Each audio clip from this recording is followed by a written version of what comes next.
هذا القرآن يوحدنا لطريق الخير يوجهنا. أعوذ بالله من الشيطان الرجيم. يا أيها الذين آمنوا اتقوا الله وذروا ما بقي من الربا إن كنتم مؤمنين فإن لم تفعلوا فأذنوا بحرب من الله ورسوله وإن تبتم فلكم رؤوس أموالكم لا تظلمون ولا تظلمون وإن كان ذو عسرة فنظرة إلى ميسرة وأن تصدقوا خير لكم إن كنتم تعلمون واتقوا يوما ترجعون فيه إلى الله ثم توفى كل نفس ما كسبت وهم لا يظلمون. یا ایھا الذین آمنوا، اے وہ لوگوں جو ایمان لائے ہو، اتقوا اللہ، ڈر جو اللہ تعالیٰ سے، وذروا اور چھوڑ دو، ما بقیہ جو باقی رہ گیا ہے، من الربا سود میں سے، ان کنتم مؤمنین اگر ہو تم ایمان والے، فإن لم تفعلوا پس اگر تم ایسا نہیں کرتے، نہیں چھوڑتے، فأذنوا تو پھر تیاری کر لو یا اعلان کر دو، بحرب من اللہ، جنگ اللہ کے ساتھ، اور رسولہ اور اس کے رسول سے، وَإِن تُبْتُمْ اور اگر تم توبہ کر لیتے ہو، فَلَكُمْ تو تمہارے لیے ہیں، رؤوس اموالکم، رؤوس جمع راس کی، راس کے معنی سر، تمہارے اصل مال، تمہارا اصل مال تمہارے لیے ہے، لا تظلمون، لا نہیں، تظلمون تم ظلم کرو، ولا تظلمون اور نہ تم پر ظلم کیا جائے، وَإِن كَانَ ذُو عُسْرَةٍ وَإِن كَانَ اور اگر ہے کوئی، ذو کے معنی والا، عسرہ تنگی، اگر کوئی تنگی والا ہے، تنگ دست ہے،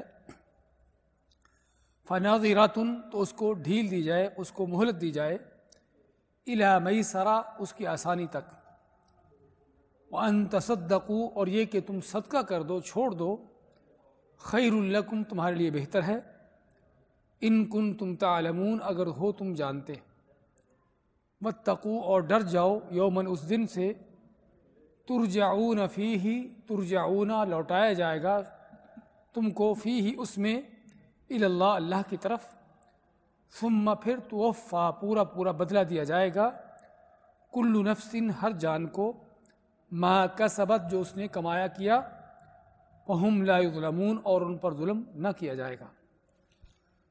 سورہ بقرہ کی آیت نمبر 278 سے 281 تک کی تلاوت اور ترجمہ پیش کیا گیا ہے۔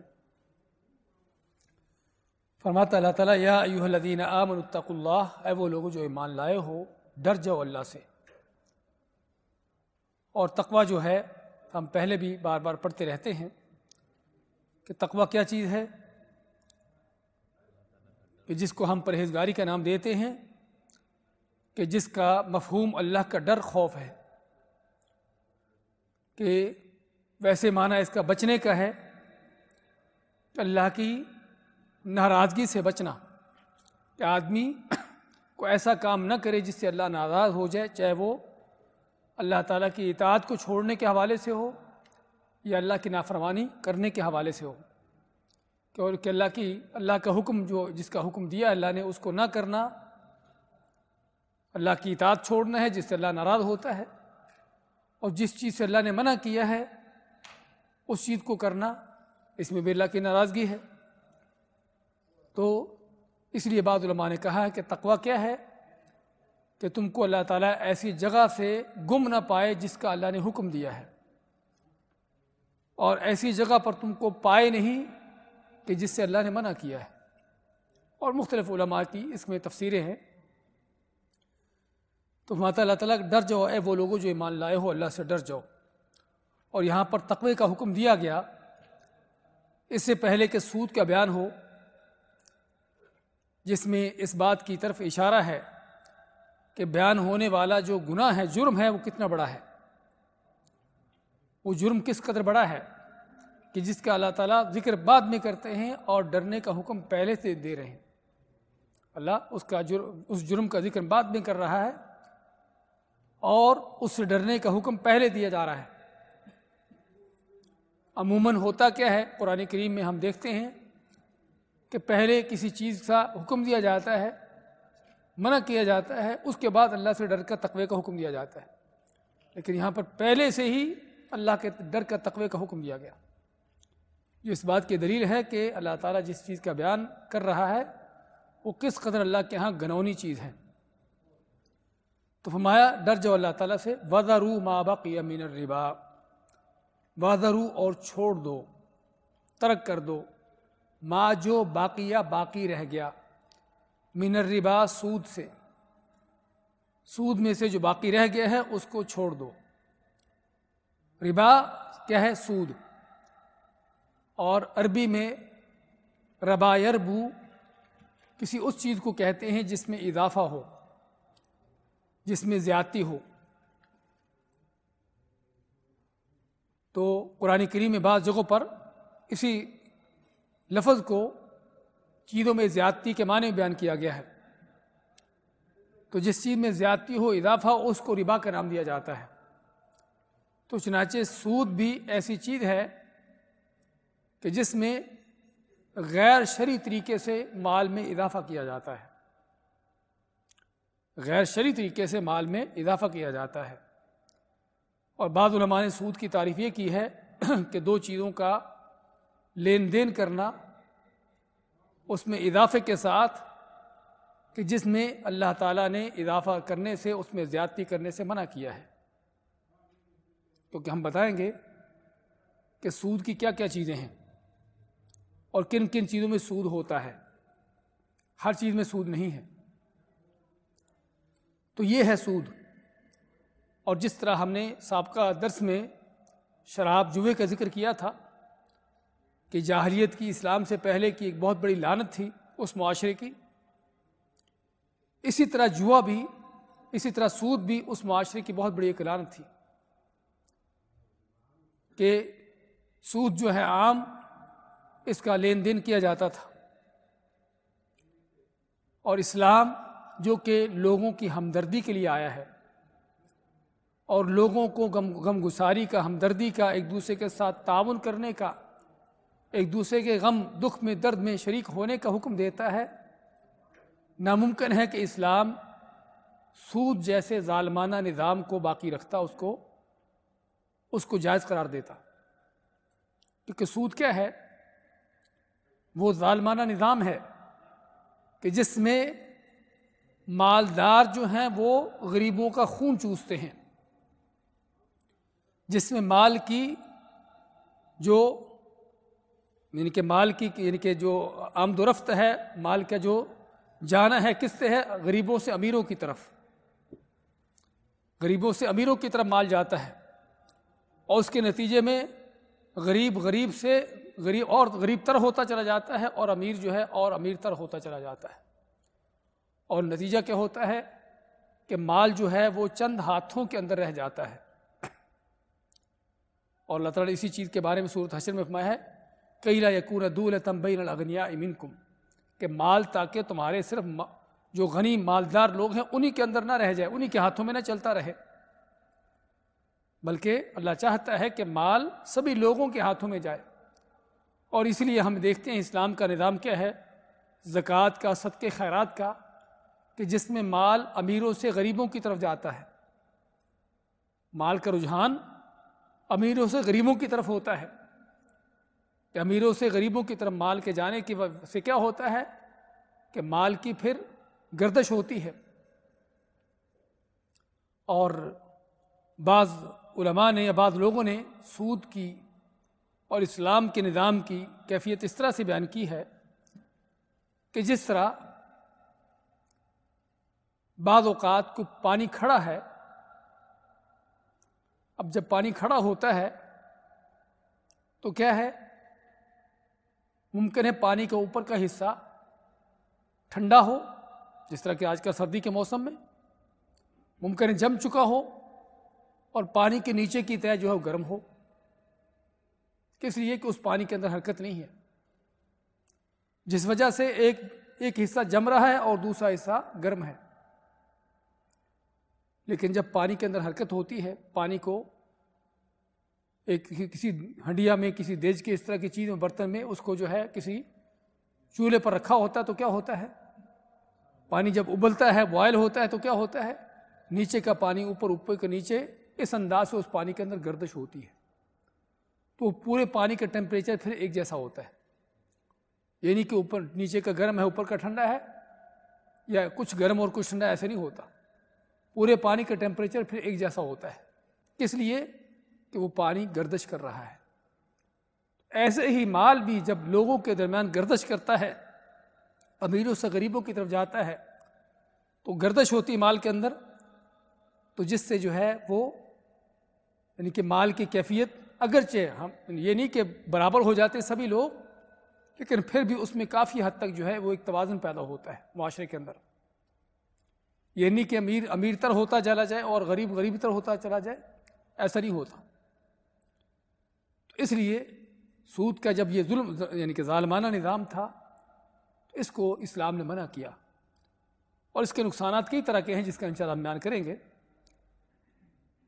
تو سود کی جب حرمت ہوئی ہے تو سب سے پہلے اللہ تعالیٰ نبی اکرم صلی اللہ علیہ وسلم نے اس آیت کے مطابق، اس آیت نے کیا حکم دیا، یا ایھا الذین آمنوا اتقوا اللہ، اے ایمان والو اللہ سے ڈر جاؤ، اور وذروا ما بقی من الربا، جو سود رہ گیا ہے، سود کے معاملات جو باقی رہ گئے ان سبھی کو چھوڑ دو۔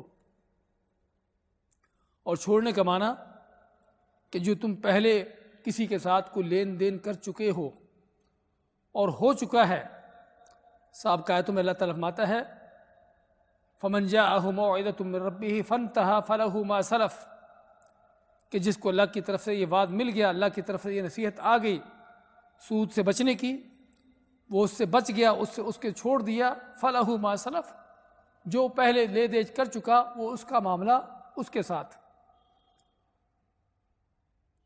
وَأَمْرُهُ إِلَى اللَّهِ، اور اس کا معاملہ اللہ کی طرف، کہ اللہ تعالیٰ خود اس کا معاملہ دیکھ لے گا کیا کرنا ہے، لیکن تم کو اس کا حساب نہیں لینا، کیونکہ اگر اس کے حساب کی طرف ہم جاتے تو سابقہ صدیوں میں، سابقہ 20 سالوں کے اندر آپ کا کس کس کے ساتھ سود کا معاملہ ہوا، لین دین ہوا، وہ سبھی جو ہے سود کے حساب کتاب آپ کیے جائیں، یہ بہت ایک لمبا سلسلہ چل پڑتا۔ اس لیے اسلام کی تعلیمات کیا ہوتی ہیں، ایسی ہوتی ہیں کہ جو چیزیں ممکن ہوں، جن چیزوں پر چلنا، عمل کرنا ممکن ہو۔ اب ممکن کیا ہے؟ ممکن یہ ہے کہ اب جو ہو چکا پہلے سالوں میں، صدیوں میں، 20 سالوں کے اندر جو کچھ ہو چکا وہ ایک لمبے معاملات ہیں، ان کو نہیں چھیڑا جائے، لیکن اب اس وقت جو تم کسی سے لین دین کر چکے ہو، اس وقت تمہارا کسی سے لین دین جو ہو رہا ہے، تمہارا سود کی بنیاد پر کسی کے ساتھ معاملہ ہو رہا ہے یا ایگریمنٹ ہو چکا ہے، اس کو ختم کرو، آئندہ بھی نہیں کرنا، مستقبل میں باز رہنا ہے، سود کو چھوڑے رکھنا ہے، اور اس وقت بھی تمہارا کسی کے ساتھ سود کی بنیاد پر کوئی لین دین ہو چکا ہے، یعنی فرض کرو آپ نے کسی سے سود پر کوئی قرض لیا ہوا ہے، قرض لے لیا، اب آپ کو وہ قرض واپس کرنا ہے سود کے ساتھ، اصل مطالبہ یہ ہے آپ سے، تو اب اس آیت کا حکم کیا ہے؟ وَذَرُوا، چھوڑ دو، مَا بَقِیَ مِنَ الرِّبَا، جو سود باقی رہ گیا۔ تو نبی اکرم صلی اللہ علیہ وسلم جب یہ آیت نازل ہوئی تو آپ نے خطبہ ارشاد فرمایا اور سود کے حرمت کو بیان فرمایا، اور آپ نے فرمایا کہ سب سے پہلا وہ سود جس کو میں ختم کرتا ہوں، بلکہ آپ فرمایا کہ جاہلیت کا سارا سود ختم ہے، اور جاہلیت سے مراد یعنی اسلام سے اس وقت سے پہلے جو بھی آپ سود کا کسی کے ساتھ معاملہ کر چکے ہو، لین دین تمہارا طے ہو چکا ہے، کسی کو قرض دے چکے ہو اور اسے تم کو قرض واپس لینا ہے سود کے ساتھ، اب تم کو وہ چھوڑنا ہے۔ اور آپ نے کہ سب سے پہلا وہ سود جو میں ختم کرتا ہوں وہ اپنے چچا عباس کا سود ختم کرتا ہوں، کیونکہ حضرت عبداللہ ابن عباس بھی جاہلیت میں اسلام سے پہلے لوگوں پر سود پر قرضے دیتے تھے۔ اب سود کیسے چلتا تھا جاہلیت میں کہ کوئی غریب آدمی، محتاج آدمی، اس کو ضرورت ہے، وہ کسی سے قرض لیتا، اب قرض جب لیتا تو قرض دینے والا کیا کہتا؟ بھی تمہارے لیے 1 سال کی مدت ہے، 1 سال میں تم کو واپس کرنا ہے، اگر فرض کر 10,000 کا قرض لیا ہے تو تم کو 10 کے بجائے 12,000 واپس کرنا ہے، 13,000 جو بھی وہ اپنی شرح مقرر کرتا۔ اب کیا ہوتا کہ جب سال مکمل ہو جاتا اور جس نے قرض لیا ہے وہ ابھی قرض دینے کی کیفیت میں نہیں ہے، ابھی تک اس کے پاس قرض دینے کی طاقت نہیں ہے، تو سود پر قرض دینے والا جو ہے وہ کیا کرتا، اس کا ٹائم اور بڑھا دیتا، بھی ٹھیک ہے تم کو 1 سال اور دیا جاتا ہے، اب تم کو 12 کی بجائے 15 دینا ہوگا، یعنی اس کی شرح بڑھا دیتا، اس کی پرسنٹیج بڑھا دیتا اور ساتھ ہی مدت بڑھا دیتا۔ اس طرح سے کیا ہوتا کہ سال گزرنے کے ساتھ ساتھ بعض اوقات سود کی رقم کم رہ جاتی، بعض اوقات اصل مال کم رہ جاتا اور سود کی رقم جو ہے وہ زیادہ ہو جاتی، جس کے نتیجے میں پھر قتل و قتال، دنگا فساد اور یہ ساری چیزیں پیدا ہوتی۔ اس لیے سود کے حوالے سے سختی سے منع کیا گیا، اور ہم پڑھیں گے کہ جس قدر سخت الفاظ یہاں پر استعمال ہوئے ہیں کسی اور چیز میں نہیں۔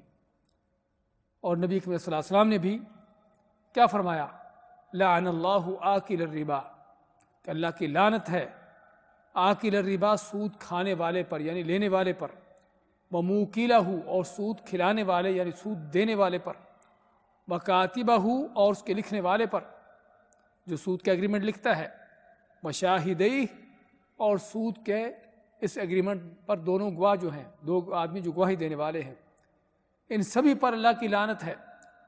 اور فرمایا کہ ہم سوا، نہ سمجھا جائے کہ سود کھانے والا ہی مجرم ہے، آپ میں کہ سبھی کے سبھی اس لعنت اور جرم میں برابر ہیں، یہ سبھی کے سبھی اس لعنت اور جرم میں برابر ہیں۔ حالانکہ دیکھا جائے تو اصل مجرم کون ہے؟ جو سود لے رہا ہے، جو سود پر قرضے لوگوں کو دیتا ہے اور سود لیتا ہے، کھانے والا اصل مجرم یہ ہے۔ سود دینے والا، سود پر قرضہ لے کر سود دینے والا یہ تو مظلوم ہے، اس پر تو ظلم ہو رہا ہے، لیکن جب یہ ظلم جو ہے ایک جرم کی شکل میں ہے، ایک گناہ کی شکل میں خود اس ظلم میں ملوث ہو رہا ہے، تو اس ظلم میں بجائے اس کا ساتھ دینے کے بلکہ اس پر لعنت ڈالی گئی، کیونکہ اس جرم اور گناہ میں اس کا بھی برابر کا ہاتھ ہے، برابر کا اس کا حصہ ہے۔ اگر وہ نہ قرضہ لیتا سود پر تو سود کا معاملہ نہ چلتا۔ اس کو لکھنے والا بعض اوقات وہ اجرت مزدوری پر کسی معاوضے پر لکھتا ہے، بعض اوقات بغیر کسی معاوضے کے لکھتا ہے۔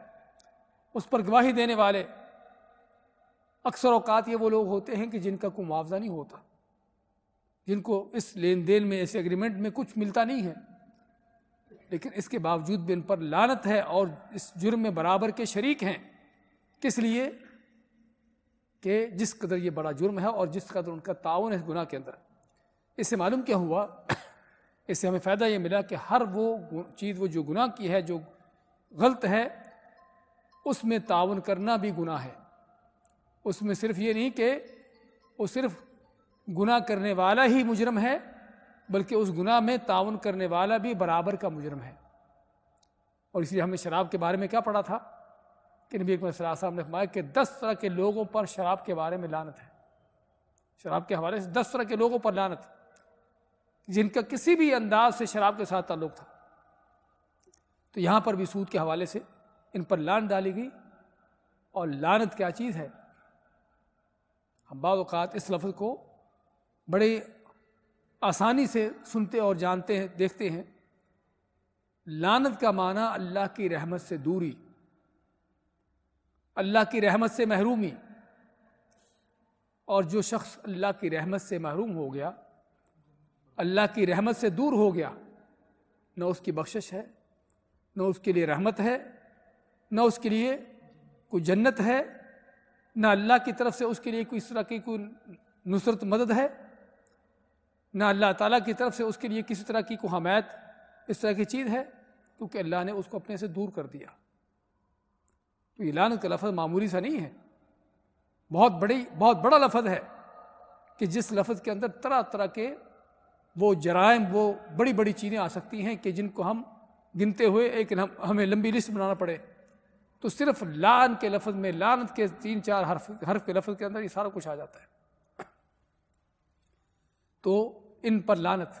اور دوسری حدیث میں اللہ کے نبی صلی اللہ علیہ وسلم نے کیا فرمایا کہ ایک وہ درہم جو آدمی جانتے بوجھتے، پتہ ہے بھی سود کا ہے اور یہ معاملہ سود کا ہے، پھر بھی وہ سود کا معاملہ کرتا ہے، چاہے 1 درہم کا کیوں نہ ہو. درہم کیا ہے آج کل کے یہ چند یعنی کہ 1 دینار کے برابر کہہ لیجئے یا اسے کم و بیش. صرف اتنا سا معاملہ اگر وہ سود کا کرتا ہے تو 36 مرتبہ زنا کرنے سے بدتر ہے. زنا کہ جو بدترین جرم ہے جس کی سزا جو ہے سنساری ہے، پتھر مار مار کے اس آدمی کو مارا جاتا ہے اگر شادی شدہ ہو تو. اتنا بڑا جرم صرف 1 درہم جو ہے سود کا وہ 36 مرتبہ زنا کرنے سے بدتر ہے،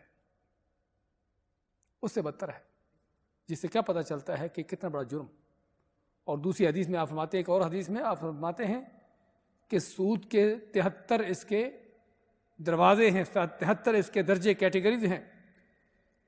جو سب سے کم درجے کا یا جس کا سب سے کم گناہ ہے، سود کے جس درجے کا سب سے کم گناہ ہے وہ کتنا بڑا ہے؟ این کے حرج الامہ، کہ جس طرح کو اپنی ماں سے زنا کر لے، اپنی ماں سے زنا کرنے کے مترادف ہے. جس سے معلوم کیا ہوا کہ کتنا بڑا یہ جرم ہے. اسے ماتا اللہ تعالیٰ اتقوا اللہ، ڈر جو اللہ تعالیٰ سے، وَذَرُوا مَا بَقِيَ مِنَ الرِّبَا، اور چھوڑ دو جو باقی رہ گیا سود سے. ان کنتم مؤمنین، اگر ہو تو مومن. پہلے بھی ایمان والوں سے مخاطب کیا، اے ایمان والو. آیت کو ختم بھی اس پر کیا کہ اگر تم مومن ہو تو اس بات کو چھوڑو. اور اس کا تقاضا کیا ہے اس آیت کا؟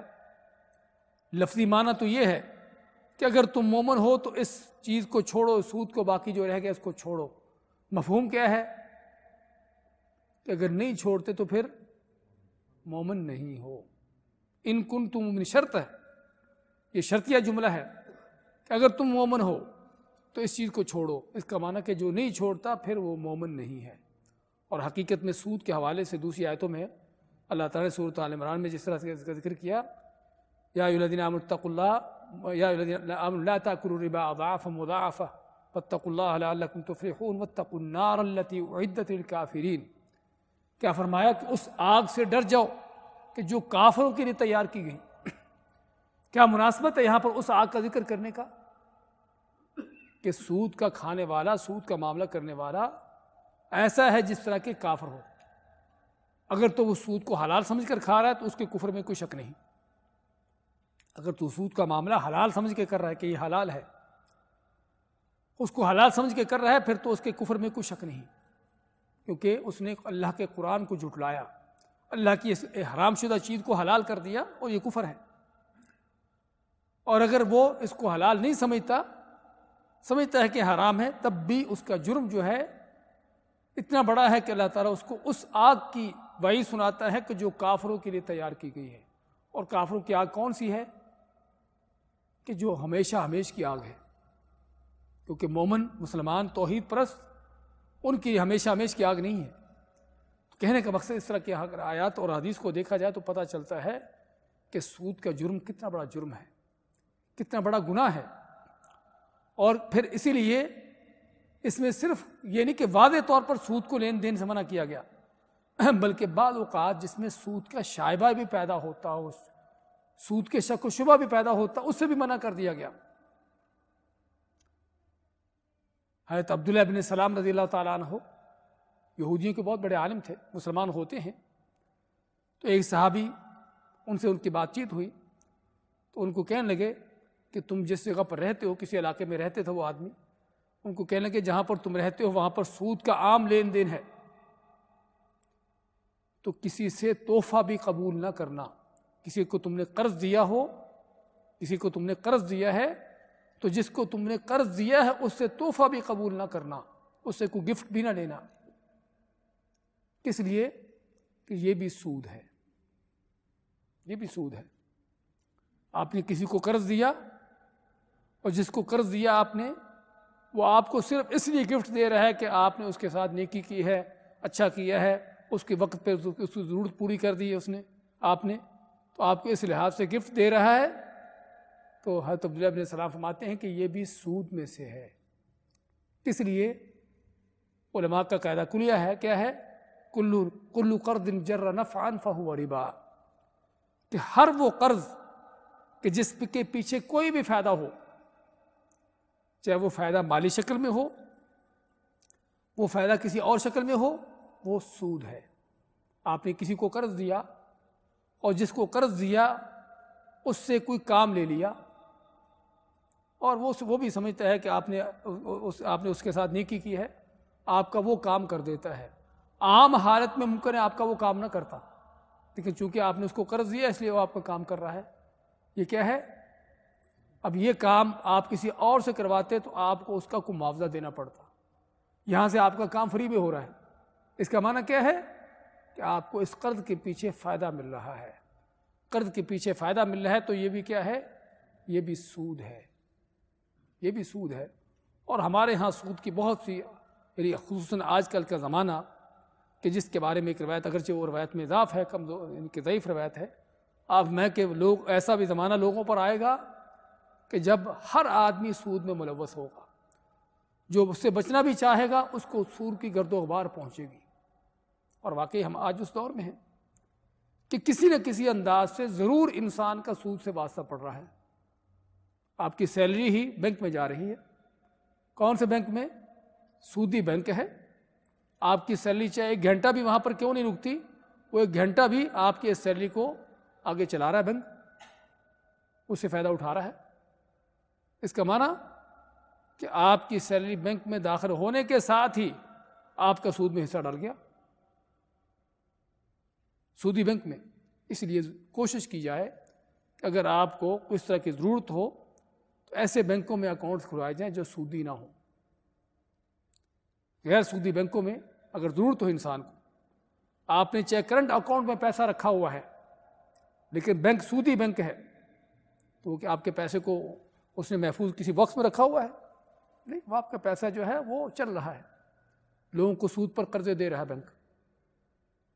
آپ کو تو ٹھیک ہے، جتنا آپ نے ڈپازٹ کیا ہے اتنا ہی آپ کو ملے گا واپس، زیادہ نہیں ملے گا، لیکن آپ کے اس پیسے سے آگے سود پر قرضے دیے جا رہے ہیں۔ اس کا معنی کہ آپ نے اس سود کے کام، جرم میں آپ کا تعاون ہے۔ تو کہنے کا مقصد آج اس زمانے سے گزر رہے ہیں، تو اس لیے سود کی آیات جو ہیں، سود کا یہ معاملہ جو ہے اتنا آسان نہیں ہے، بہت بڑا جرم ہے۔ تو بات کر رہے تھے کہ اللہ فرماتے ہیں کہ جو سود کے باقی رہ کے معاملات اس کو چھوڑ دو اگر تم مومن ہو۔ فَإِن لَّمْ تَفْعَلُوا، اگر تم نہیں ایسا کرتے، نہیں چھوڑتے سود کو، معلوم ہو جانے کے بعد بھی کہ یہ حرام ہے، اس کے کرنے والوں پر لعنت ہے، ان کے لیے جہنم کا عذاب ہے، اور طرح طرح کی وہ وعیدیں جو ہم قرآن و سنت میں پڑھتے ہیں، پھر بھی اس کو چھوڑنے کے لیے تیار نہیں ہوتے۔ فَإِن لَّمْ تَفْعَلُوا، اگر تم نہیں ایسا کرتے، نہیں اس کو چھوڑتے، فَأْذَنُوا بِحَرْبٍ مِّنَ اللَّهِ وَرَسُولِهِ، فَأْذَنُوا پھر تیار ہو جاؤ۔ اذن کے معنی اجازت دینا، کہ تم تیار ہو جاؤ، اعلان کر دو۔ اور اذن کے فَأْذَنُوا کے دوسرا معنی اعلان کر دو، اذان سے، اذان کے معنی اعلان کر دو۔ کس چیز کا؟ تیار ہو جو کس کام کے لیے؟ بِحَرْبٍ مِّنَ اللَّهِ وَرَسُولِهِ، اللہ اور اس کے رسول کے خلاف جنگ کے لیے، اللہ اس کے رسول کے خلاف جنگ کے لیے تیار ہو جاؤ۔ یہ لفظ ہی کافی ہے اس جرم کو پہچاننے کے لیے، اس کی قباحت کو جاننے کے لیے کہ کتنا بڑا جرم ہے۔ اور جس طرح ہم نے پہلے ذکر کیا، اشارہ کیا ہے کہ قرآن و حدیث میں اس طرح کے سخت الفاظ کسی اور جرم کے لیے استعمال نہیں ہوئے، حتیٰ کہ شرک بھی جو اکبر الکبائر ہے، اس کے بارے میں بھی اتنے سخت الفاظ کہ اللہ اس کے رسول کے خلاف جنگ ہو، ایسا لفظ کسی اور جرم کے لیے استعمال نہیں ہوا کہ جو اس سود کے لیے استعمال ہو رہا ہے۔ اور حقیقی جنگ، یعنی کہ صرف الفاظ کی حد تک، حقیقی جنگ۔ عبداللہ ابن عباس رضی اللہ عنہ فرماتے ہیں اس آیت کی تفسیر میں کہ قیامت کے دن اس آدمی کو جو سود کا معاملہ کرتا تھا، سود کے کاروبار کرتا تھا، سود کے معاملے پر چلتا تھا، اس کو کہا جائے گا کہ اپنا اسلحہ لو اور ہمارے خلاف جنگ کے لیے آ جاؤ میدان میں۔ اپنا اسلحہ لے کر ہمارے خلاف، اللہ تعالیٰ کہے گا کہ اپنے ہتھیار اسلحہ لے کر میرے خلاف جنگ کے لیے آ جاؤ، حقیقی معنوں میں اس کو کہا جائے گا۔ اور دنیا میں ایسے شخص کا کیا حکم ہے؟ عبداللہ ابن عباس فرماتے ہیں کہ جو آدمی سود سے تائب نہیں ہوتا، اس کو باوجود بتانے کے، سمجھانے کے بھی اس کو نہیں چھوڑتا، تو وقت کے حکمران کا فرض بنتا ہے کہ اس کا سر قلم کرے، اس کا سر کاٹے، اس کی گردن مارے۔ کس لیے؟ کہ اللہ اس کے رسول کے خلاف جنگ کر رہا ہے، اور اگر جنگ کر رہا ہے تو فرض بنتا ہے حکمران کا کہ اس کے خلاف جنگ کرے، کیونکہ حکمران کون ہے؟ کہ جو اللہ تعالیٰ کے حکم کو نافذ کرنے والا ہے اس زمین پر، تو اس کا فرض بنتا ہے کہ ایسے آدمی کا سر کاٹے، اس کی گردن مارے۔ اگر وہ اکیلا ہے، اگر کوئی جماعت ہے، تو تب بھی ان کے خلاف جہاد کرنا، جنگ کرنا اس پر فرض بنتا ہے، اس سود کے معاملات کرنے والوں کو۔ تو جس سے پتہ چلتا ہے کہ یہ جرم کیا ہے، کتنا بڑا جرم ہے۔ فَأَذَنُوا بِحَرْبٍ مِّنَ اللَّهِ وَرَسُولِهِ، اگر تم اس کو چھوڑنے کے لیے تیار نہیں ہوتے تو پھر اللہ اس کے رسول کے خلاف جنگ کے لیے تیار ہو جاؤ۔ تو اس کے بعد مایا وَإِن تُبْتُمْ فَلَكُمْ رُؤُوسُ أَمْوَالِكُمْ، وَإِن تُبْتُمْ، اور اگر تم توبہ کر لیتے ہو سود کا معاملہ کرنے سے، سود کا لین دین کرنے سے توبہ کر لیتے ہو، اس سے بعد آ جاتے ہو، اور توبہ کا معنی کہ گزرے ہوئے معاملات پر بھی ندامت ہو، شرمندگی ہو، احساس ہو کہ میں نے گناہ کیا ہے، جرم کیا ہے، اور آئندہ کے لیے بھی مکمل طور پر اس کو چھوڑنے کا پختہ عدم ارادہ ہو، اور فوری طور پر اس کو چھوڑ بھی دیا جائے۔ اگر کسی کے ساتھ کوئی معاملہ کیا بھی ہوا ہے، سود کا طے بھی ہو چکا ہے، جس طرح پچھلی آیت میں بھی ہے، اس کو فوری طور پر چھوڑا جائے، اور توبہ کا بھی مفہوم معنی یہی ہے کہ فوری طور پر اس معاملے کو ختم کیا جائے۔ کسی کے ساتھ کوئی قرض کا لین دین کیا ہے، کوئی سود کا لین دین کیا ہے، اس کو وہیں پر اس کو ختم کیا جائے۔ وَإِن تُبْتُمْ، اگر تم توبہ کر لیتے ہو، تو اسلام کا عدل دیکھیے، اسلام کتنا عدل کا دین ہے، اتنا انصاف کا دین ہے۔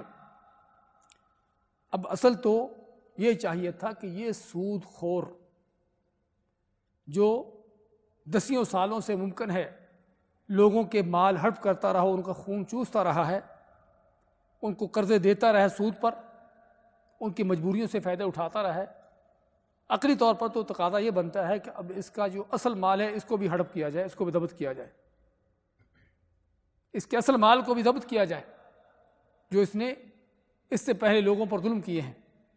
اللہ ماتا نہیں، اگر تم توبہ کر لیتے ہو تو جو پہلے ہو چکا اللہ معاف کرنے والا ہے، اور اس وقت جو تمہارا مال، تمہارا کسی کے ساتھ لین دین ہے، اس میں سے اصل مال تمہارا ہے۔ فَلَكُمْ، تمہارے لیے ہے، رؤوس اموالکم، تمہارے اصل زر، تمہارے اصل مال۔ اور اصل مال کون سا ہوتا ہے؟ جو آپ نے اصل قرض دیا ہے کسی کو، آپ نے کسی کو 10,000 کا قرض جو دیا ہے، یہ آپ کا اصل مال ہے، اور اس سے جو مزید بڑھ کر سود کی شرح 12، 15، 20 تک، 30 تک جو پہنچی ہے، وہ ساری وہ سود ہے، وہ آپ کا نہیں ہے۔ آپ کا کیا ہے؟ فَلَكُمْ رُؤُوسُ أَمْوَالِكُمْ، تمہارے لیے ہے تمہارے اصل مال، وہ تم کو لینے کا حق ہے، اس کو تم کو لینے کی اجازت ہے، لیکن اس سے زیادہ نہیں۔ فَلَكُمْ رُؤُوسُ أَمْوَالِكُمْ لَا تَظْلِمُونَ وَلَا تُظْلَمُونَ، نہ تو تم ظلم کرو، لا تظلمون، نہ تم ظلم کرو، ولا تظلمون، اور نہ تم پر ظلم کیا جائے۔ اس میں سود کی منع ہونے کی، سود کے حرام ہونے کی ایک وجہ بیان ہوئی ہے، وہ کیا ہے؟ کہ سود ظلم ہے، اور کوئی شک نہیں کہ کسی کو ضرورت ہے، اس کے گھر کی ضروریات، اس کے اس طرح کے معاملات، اس کو کسی کو علاج کرنا ہے، اس کس طرح کا معاملہ پڑ گیا، اس کو مال کی ضرورت ہے۔ اب آپ کے پاس اللہ نے مال آپ کو دیا ہوا ہے، اور مال کون سا ہے آپ کے پاس جو آپ کی ضرورت سے بڑھ کر پڑا ہے؟ کیونکہ آدمی قرض کیا دیتا ہے؟ کون سے مال میں قرض دیتا ہے؟ کہ جو اس کی ضرورت سے بڑھ کر ہو۔ یہ تو نہیں کہ مجھے خود ضرورت ہے مال کی کہ تو میں آپ کو قرض اٹھا کر دے دوں، ایسا کبھی نہیں ہو، یعنی کم ہی ہوتا ہے۔ عام طور پر قرضے اسی وقت دیتا ہے آدمی دوسروں کو کہ جب اس کے پاس مال فالتو پڑا ہے، اور اس فالتو جو زیادہ مال ہے، اصل اس کا حق تو یہ ہے کہ اس کو اللہ کی راہ میں دیا جائے، جس طرح کہ صحیح حدیث میں آتا ہے، اللہ تعالیٰ فرماتے ہیں حدیث قدسی میں کہ آدم کے بیٹے، اے انسان، تو اپنا زیادہ مال، فالتو زیادہ جو تیری ضرورت سے زیادہ مال ہے، اس کو خرچ کر، اسی میں تیری بہتری ہے، اسی میں تیری خیر ہے۔ اور سورہ بقرہ میں دوسری آیت میں اللہ تعالیٰ کیا فرماتے ہیں کہ پوچھتے ہیں، تم سے سوال کرتے ہیں، ماذا ينفقون قل العفو، ماذا ينفقون، کیا خرچ کریں؟ اللہ فرماتے ہیں کیا خرچ کریں؟ قل، کہہ دیجئے، العفو، جو ان کی ضرورت سے بڑھ کر پڑا ہے، جو زیادہ پڑا ہے، جس کی ان کو ضرورت نہیں، وہ خرچ کرے۔ اصل حق یہ ہے کہ انسان کو جس مال کی ضرورت نہیں ہے، اس کے پاس فالتو پڑا ہے، اس کو اللہ کی راہ میں خرچ کرے، اللہ کے بندوں پر خرچ کرے، غریب و فقیروں کو اللہ کی راہ میں دے، اصل اس مال کا حق یہ ہے۔ لیکن اسلام نے اجازت دی ہے کہ آدمی اگر زکوٰۃ ادا کر دے اور ضروری حقوق ادا کر دے، اس کے بعد بھی مزید اس کے پاس کو مال جمع رہے تو اسلام اس چیز سے منع نہیں کرتا۔ اگرچہ ترغیب دیتا ہے اس مال کو خرچ کرنے کی، بجائے جمع کر کے رکھنے کی اس کو خرچ کرنے کی ترغیب دیتا ہے، لیکن اگر کوئی زکوٰۃ ادا کرنے کے ساتھ اور جو اس کے اوپر حقوق واجبات ہیں ان کو پورا کرنے کے ساتھ اس کے پاس کو مال ہے اس کو جمع کر لیتا ہے تو اسلام اس سے منع نہیں کرتا۔ تو بات کر رہے تھے اصل حق یہ تھا کہ جو آپ کے پاس مال فالتو پڑا ہے اس کو اللہ کی راہ میں دے۔ اب بجائے اللہ کی راہ میں دینے کے، بجائے لوگوں پر صدقے خیرات کرنے کے، آپ کسی کی مجبوری سے فائدہ اٹھا کر اس کو قرض بھی دیتے ہو، اور وہ بھی سود پر، بجائے قرض حسنہ دینے کے بھی ٹھیک ہے تم کو ضرورت ہے تو لے لو، مجھے سال بعد 2 سال بعد واپس کر دینا، بجائے اس کے اس کو دیتے بھی ہو اور اس کی مجبوری سے فائدہ اٹھا کر اس سے زیادہ لیتے ہو، تو کوئی شک نہیں کہ ظلم ہے۔ ہاں الگ بات ہے کہ ہم اس ظلم کو بعض اوقات نظر انداز کر دیتے ہیں۔ بار بار جب ایک چیز آدمی کرتا ہے، ماحول معاشرے کے اندر وہ چیز عام ہو جاتی ہے تو اس کا ظلم ہونا، اس کی جو قباحت ہے وہ ختم ہو جاتی ہے، اس کے اندر بعض اوقات جو تکلیف کا پہلو وہ بھی ختم ہو جاتا ہے۔ یہ انسانی فطرت ہے، ورنہ حقیقت میں سود ظلم ہے۔ دوسری جنگ عظیم میں امریکہ سے برطانیہ نے، UK نے امریکہ سے قرض لیا، حالانکہ دونوں اتحادی ایک دوسرے کے ساتھی ہیں جرمن کے خلاف۔ تو UK کو، برطانیہ کو ضرورت تھی کچھ مال کی اپنے فوج اسلحے کے لیے، تو اس نے امریکہ سے قرض لیا اور امریکہ نے اس کو سود پر قرض دیا۔ اس وقت کے برطانیہ کے صدر نے بڑے افسوس سے کہا، اس کے وزیر اعظم نے بڑے افسوس سے کہا کہ افسوس کی بات ہے کہ امریکہ ہمارا اتحادی ہونے کے باوجود بھی اس نے ہم کو بغیر سود کے قرض دینا گوارا نہیں کیا۔ کافر ہے، سود خور ہیں سارے، حرام خور، اور خود ان سود کے معاملات کو آگے یعنی کہ ان کے سسٹم بنانے والے ہیں، لیکن اس کے باوجود وہ خود بھی اس ظلم کو جانتے ہیں کہ ظلم ہے۔ بات ہم کر رہے تھے کہ ہم بعض اوقات اس ظلم کو نظر انداز کر دیں، اس کا احساس نہ کریں، الگ بات ہے، ورنہ کوئی شک نہیں کہ ظلم ہے، کہ سود جو ہے ظلم ہے۔ اچھا، بعض اوقات آدمی دیکھتا ہے کہ اس میں ظلم کو نظر نہیں آتا ظاہراً بھی۔ اللہ کے نبی صلی اللہ علیہ وسلم کے پاس بلال خیبر سے کھجوریں لے کر آئے، بڑی اچھی کھجور تھی۔ آپ نے پوچھا کہ خیبر کی کھجوریں ساری اس طرح کی ہیں؟ تو انہوں نے فرمایا نہیں، وہاں پر اچھی بھی ہیں اور گھٹیا بھی ہیں۔ تو اب میں کہ تم پھر کیا کرتے ہو؟ تو انہوں نے فرمایا کہ ہم گھٹیا کھجور کی 2 صاع دے کر، صاع جو ہوتا ہے کھجور کو میں نے کہ ناپنے تو برتن ہوتا تھا، ہم 2 صاع جو گھٹیا کھجور ہے اس کے مقابلے میں 1 صاع اچھی کھجور لیتے ہیں، 1 صاع ہم اچھی کھجور لیتے ہیں۔ تو اللہ کے نبی صلی اللہ علیہ وسلم نے فرمایا اوہ، بہت بری بات، عین الربا، عین الربا، عین یہی تو سود ہے، یہی تو سود ہے۔ اب دیکھنے کو دیکھے آدمی ایک گھٹیا چیز جس کی قیمت کم ہوتی ہے یقینی طور پر، اور ایک اچھی عمدہ چیز جس کی قیمت زیادہ ہوتی ہے۔ اب اگر دیکھا جائے ظاہراً تو کون سا ظلم اس میں ہے کہ اگر آپ دگنی گھٹیا کھجور دے کر اچھی کھجور اس کے مقابلے 1 گنا لے لیں، 2 صاع دے کر 1 صاع لے لیں، 2 کلو دے کر 1 کلو لے لیں، عقلی طور پر کوئی اس میں ظلم نظر نہیں آتا۔ لیکن اگرچہ ظلم بعض اوقات نظر نہیں بھی آتا ہو، تب بھی سب سے پہلے اللہ اس کے رسول کا حکم ہے۔ اور یہ بات ہم اس لیے کہہ رہے ہیں کیونکہ بعض آج کے زمانے میں بہت سی چیزیں لوگ کہتے بھی، اب ایک آدمی اپنی خوشی سے وہ سود کا معاملہ کر رہا ہے، خوشی سے سود کا وہ لین دین کر رہا ہے، سود پر قرض لے رہا ہے، تو پھر ہم کیوں اس کو کہیں بھی یہ گناہ ہے؟ اور آج کے زمانے میں خصوصاً بہت سے لوگ سود پر قرض لیتے ہیں بینکوں سے، دوسری اس طرح کی جگہوں سے، اور خود اپنی خوشی سے لیتے ہیں، اور بعض اوقات ان کو کوئی مجبوری بھی نہیں ہوتی، خاص طور پر جو تجارتی قرض ہیں، تجارتی قرض، جن قرضوں کے پیچھے آدمی یہ نہیں کہ اس کو گھر کی کوئی ضرورت ہے، کوئی علاج ہے، نہیں، اس نے کوئی اپنا کاروبار چلانا ہے، کوئی بزنس کرنا ہے، اس لیے اس نے قرض لیا ہے۔ تو وہ بڑی اپنی خوشی کے ساتھ اپنے سود کا ایگریمنٹ کرتا ہے، 10 کے 12 کا 15 کا جو بھی پرسنٹیج طے ہوتی ہے، بغیر کسی مجبوری کے، بغیر کسی اس کو ظلم کی نظر سے دیکھتے ہوئے وہ اپنی خوشی سے طے کرتا ہے۔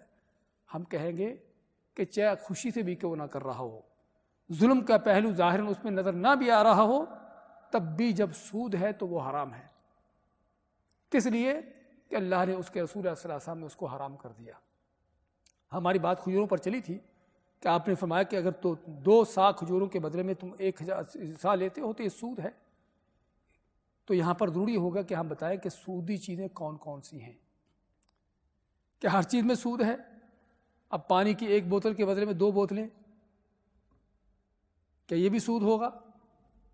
تو سود کے بارے میں حضرت عبادہ بن صامت کی حدیث ہے، فرماتے ہیں نبی صلی اللہ علیہ وسلم کہ سونے کے بدلے میں سونا، چاندی کے بدلے میں چاندی، گندم کے بدلے میں گندم، جو کے بدلے میں جو، اور نمک کے بدلے میں نمک، یہ سبھی چیزیں کیا ہیں؟ اور کھجور کے بدلے میں کھجور کا ذکر ہے، کھجور، یہ سبھی چیزیں کیا ہیں؟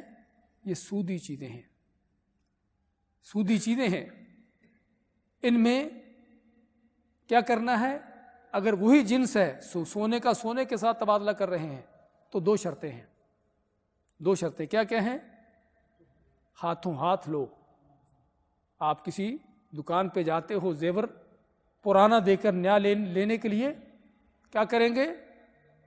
پرانا زیور دے کر وہ اسی وقت اس سے نیا زیور خریدیں گے، لیں گے، وہاں پر کھڑے کھڑے ہاتھوں ہاتھ۔ اور دوسری شرط کیا ہے؟ کہ برابر ہو۔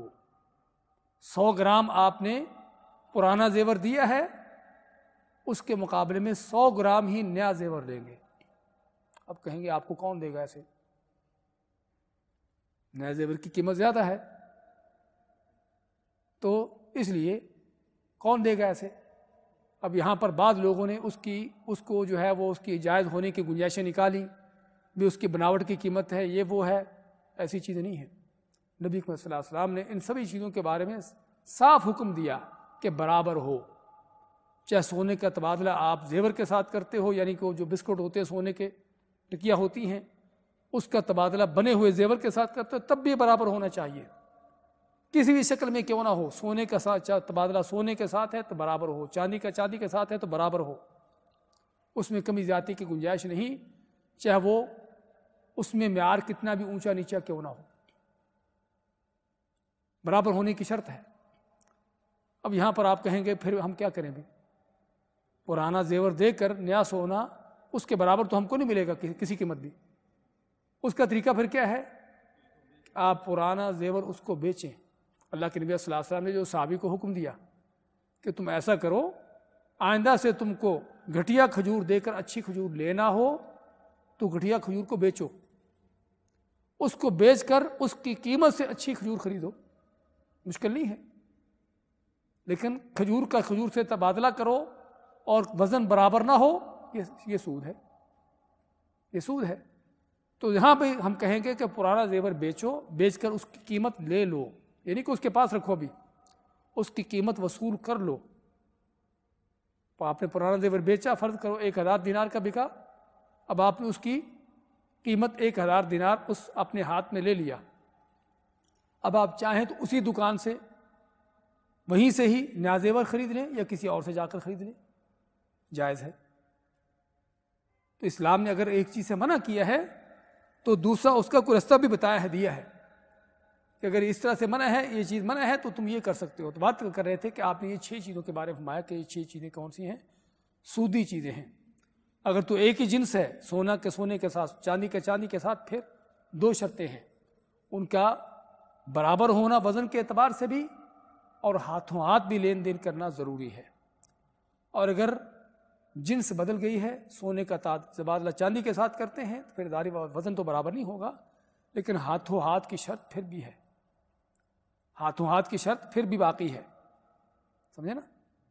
تو یہ گندم کا تبادلہ گندم کے ساتھ کرتے ہیں تو وزن برابر ہو، وزن برابر ہونا، اگر کم زیادہ ہے تو گنجائش نہیں ہے۔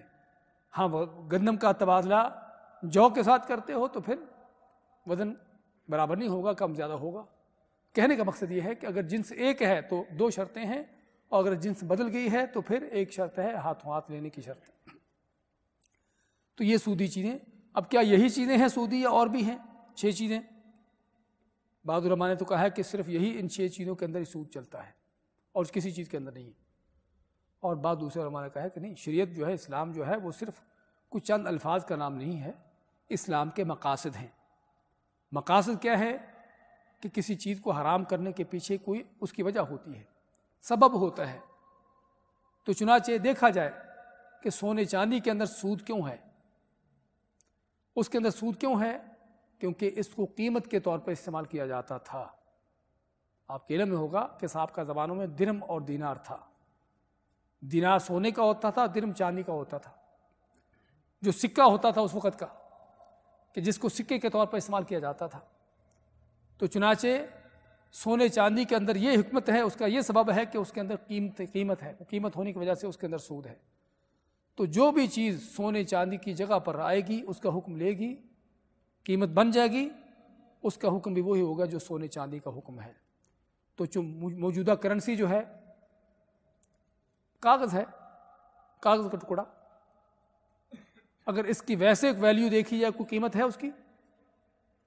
یہ کوئی 4-5 انچ لمبا، 2-3 انچ چوڑا یہ کاغذ کا ٹکڑا آپ کے کسی کام کا نہیں ہے، کوئی اس کی ویلیو نہیں ہے، لیکن گورنمنٹ نے اس کو ایک ویلیو دے دی ہے۔